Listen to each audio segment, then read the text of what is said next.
I'm going to talk about it now. The KYREN LACY story out of LSU. He also was a projected first-round draft pick. And if you don't know, I'm going to go ahead and give you a quick summary of what happened. Around this time last year, I think it was in December, before the holiday break, there was a bad accident in Louisiana. And his name came out in the news for causing this accident. At that time, I only heard bits and pieces, but on the podcasters, YouTube podcasters and channels that I was watching, everyone was blaming this young man for the accident and trying to tell young black men that you have these NIL deals and you need to be more responsible with your wealth and your actions and your driving and your privileges. And then the story kind of faded away. I even had my own opinion in the background about it. But we didn't know the full story. So here's the full story if you don't know by now. The accident happened in December of last year. But in January of this year, we're talking about 30 to 35 days later, maybe 45 days at the most.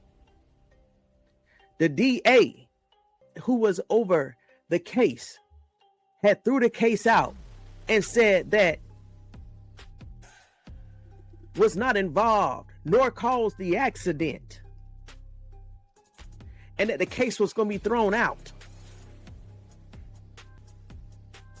As I said, I wanted to do my due diligence over here.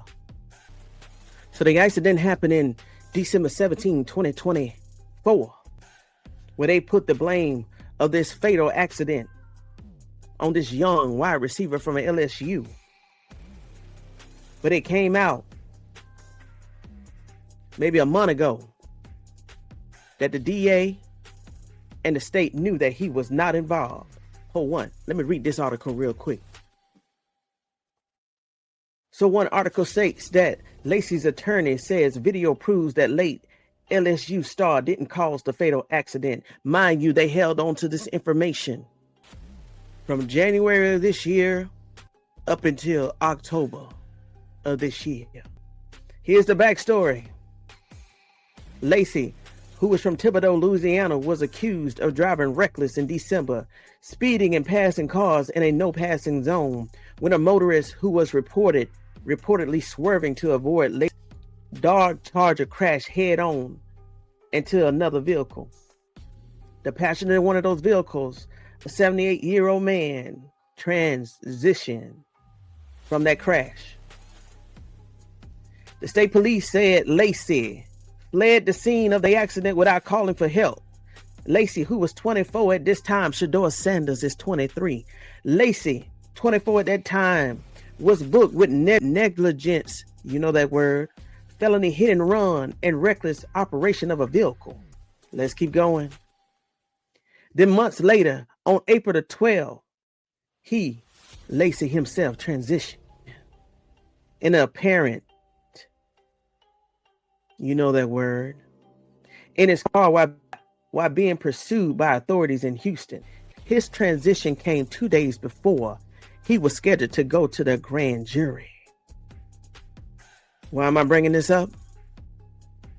Why did they sit on the evidence, knowing that the grand jury was going to throw out the case on April the 14th? He caused his own transition on April the 12th.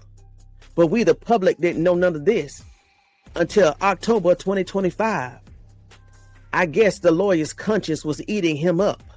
I guess the thoughts and dreams of this young man was eating him up. See, to them, they see us just as athletes. They see our sons and brothers and cousins just as athletes. But to us, they're humans. Why would you sit on this information? It shouldn't even went to a grand jury.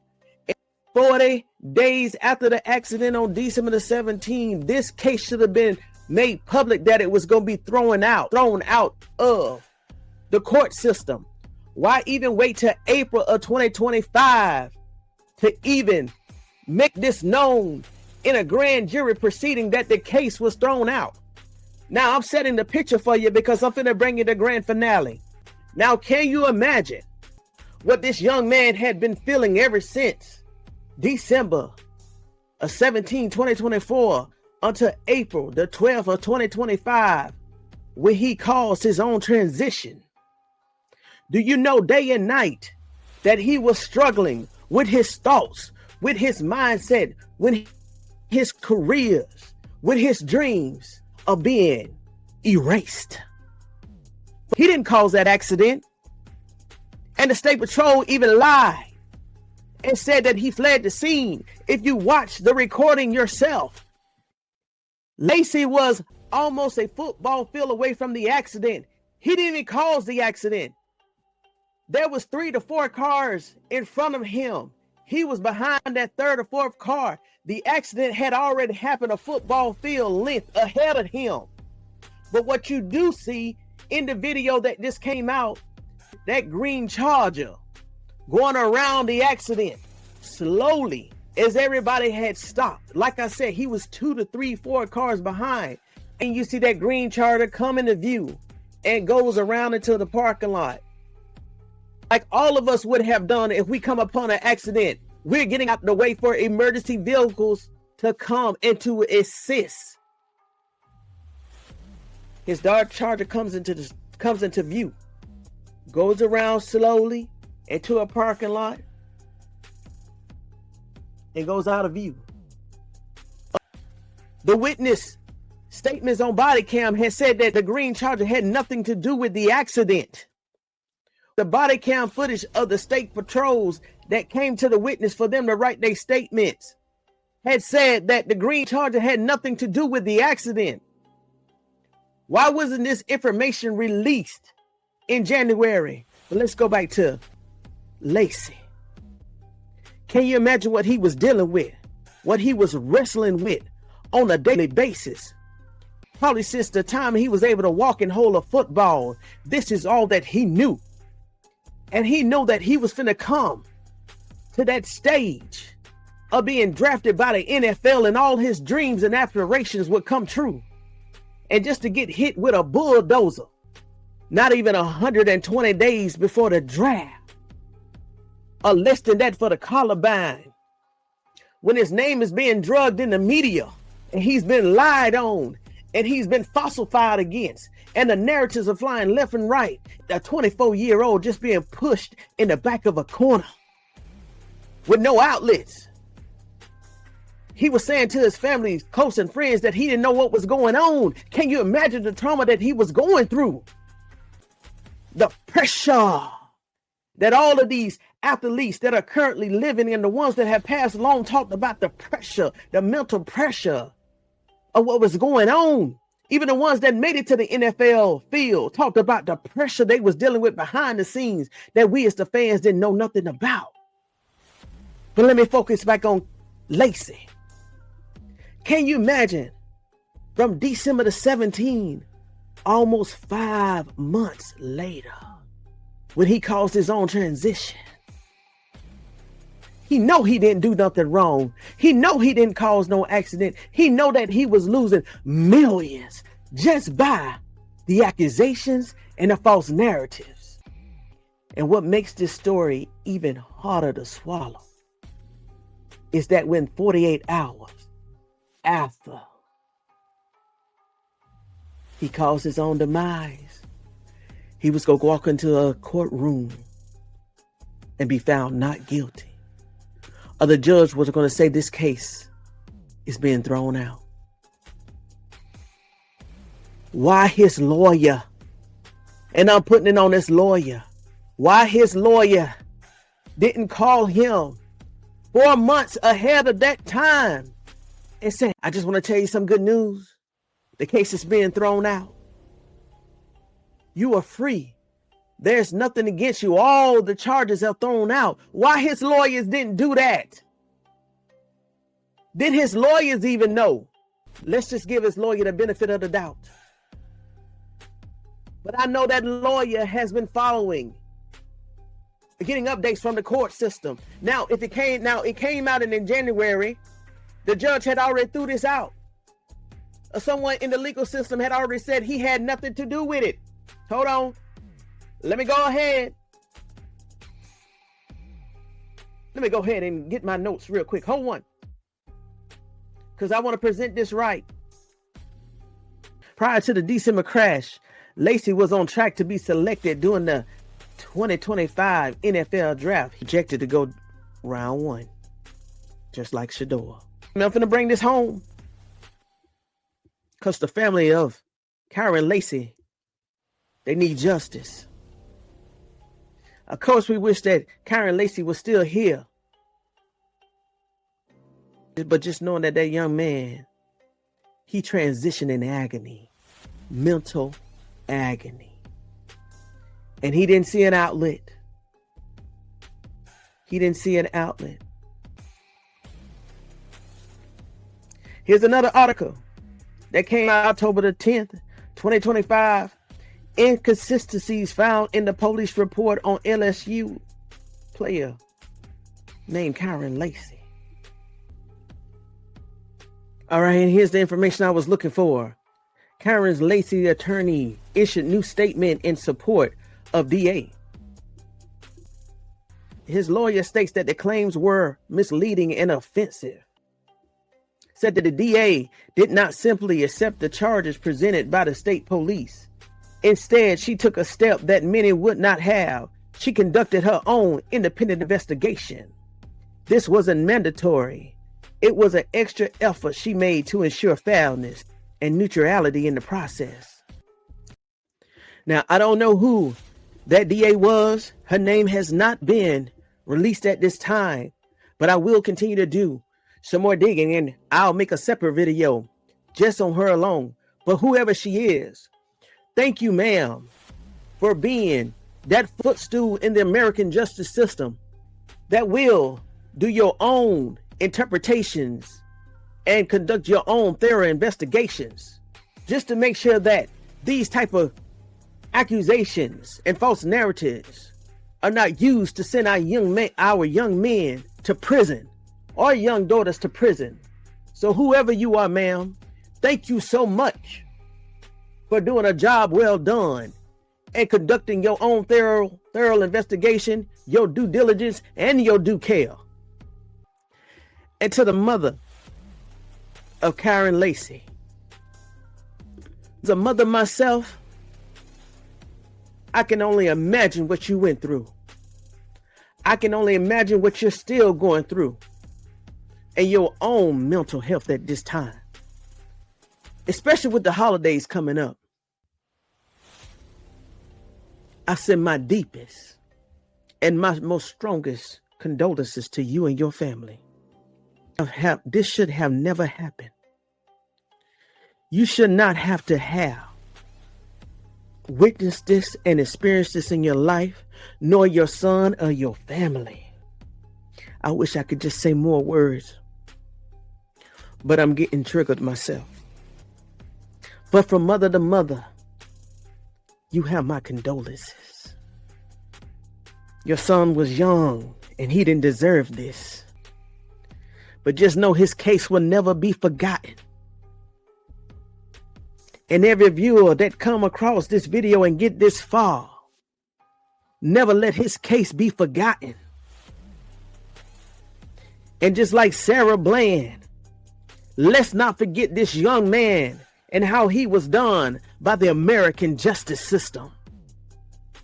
Our brothers and cousins, nephews are human beings. They deserve justice. They deserve speedy redemptions. They deserve to know as soon as possible that the case is going to be thrown out. There's nothing against you. Go live life and pursue your dreams. Our young men on and off the field are being robbed of this. You can support them in their dreams. From the time they're able to pick up the ball, or run track, or kick a soccer ball. Support them. but give them the realities of what it is. It's more than football. It's more than basketball. It's more than track. There's another element to this that is being played out on world stage. And we need to let them know from the very small age of 5 all the way up to they graduate college. It's okay if you don't get to that level. Your life is still valid. You still are who you are. Continue to strive for greatness. Continue to pursue your dreams. Being in the NFL and the NBA does not characterize your wins or your losses. That's just a small part of your life. Let's tell them it's more to life than just the ball. As one said it in such a disparaging way a few years ago. Just get out there and dribble that ball. You know that story. That news reporter had the nerve. She had the nerves to say that to LeBron James. But you know what? While they're going to practice and learning the techniques on how to throw a ball, or catch a ball, or run a route, or pass protect, let them know to pursue another career just in case the box start tumbling down. Let them know that life is beautiful and they can pursue their dreams in other ways. Don't let our nieces and nephews, our sons and daughters, continue to go through this down the yellow brick road and thinking that at the end of that tunnel it's going to be full of success and no worries and no pain and no trauma. Give them the whole picture and tell them it's more to that. And please let them know, even when they get to that level, it's not about your talent. Because as we see, Shedeursanders has all the talent in the world to be QB1 and still being held back because of who his father was. Or because he even had a father in his life. He can throw the ball, as we saw, he can throw the ball 52 yards while in stride, while he's running to the sideline. And he can throw one of the most beautiful arches in the world. So many NFL commentary and legends said that only three quarterbacks in the league could make that throw. Look at his talents being displayed on a global stage, But look at the abuse that he's also experiencing on a world stage and behind the scenes and in the locker room. Forget a ball. Look at his body language. Even though he's strong and he's standing 10 toes down, it's starting to eat away slowly but surely. So let's cover all these players in prayer. In my state right now, my local high school football team is going into round 3 of the state playoffs. So I tell you, moving forward, for any sports event that you witness in person, in live, on the TV, that when those players are lowering their head and they saying their own prayers, make sure you as a fan, it's while they're saying their prayers, you're covering them also with prayers. Because they can get hurt on the field. They can get lied on going to practice. Or they can get lied on just living life. Or they can get lied on and treated on a national stage in front of the world. And it's only us in the background that would have their back. So cover these players, your nieces and nephews, your sons and your daughters, your cousins, your brothers. Cover them in prayer. Every time they suiting up to go to practice or play a game or play a Super Bowl, or even when they leaving the house and they going down to the corner store, or they going to practice, or they going to the mall, just know they possibly could be targeted and lied on and may go to prison for falsehoods and narratives? What if the judge didn't do her due diligence? What if she didn't conduct her own thorough investigation? Lacy still may not have been here,